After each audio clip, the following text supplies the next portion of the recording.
मुलाकात हुई अंदर खान साहब से, क्या आपके क्या बना आपके इस्तीफे के ऊपर? नहीं माने जी। तो इलेक्शनों के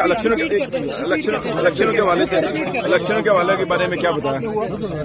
देखिए, जहाँ तक मेरे इस्तीफे का ताल्लुक है, खान साहब ने मंजूरी नहीं दी।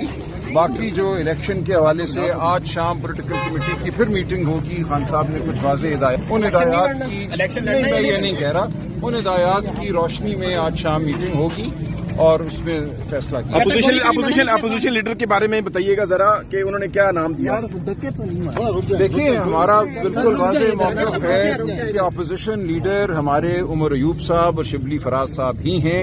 वो अपने मुकदमात लड़ रहे हैं, वो पेशावर हाई कोर्ट के सामने हैं। तमाम कानूनी जो इम्कानात हैं वो उनको पूरा करेंगे।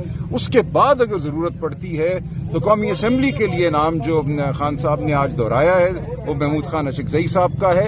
बाकी बात जो है वो बाद में। इलेक्शन के बारे में बताइएगा, इलेक्शन में हिस्सा लेंगे कि नहीं लेंगे? इलेक्शन के बारे में बताइएगा। इलेक्शन यार एक मिनट कॉल कंप्लीट करना जरा, मसला होगा। इलेक्शन के बारे में बताइएगा जरा। देखिए, खान साहब ने आज तमाम जो लोग वहाँ मौजूद थे, बहनें भी मौजूद थी, सब लोग थे, उनका नुक्ता नज़र सुन के कुछ वाज़ेह हिदायत दी हैं और मैंने अर्ज़ किया कि आज शाम पॉलिटिकल कमेटी की मीटिंग होगी और उसमें इन हिदायत की रोशनी में फैसला किया जाएगा। यानी पॉलिटिकल कमेटी ने पहले गलत फैसला किया था इलेक्शन? नहीं, ऐसा नहीं कहा।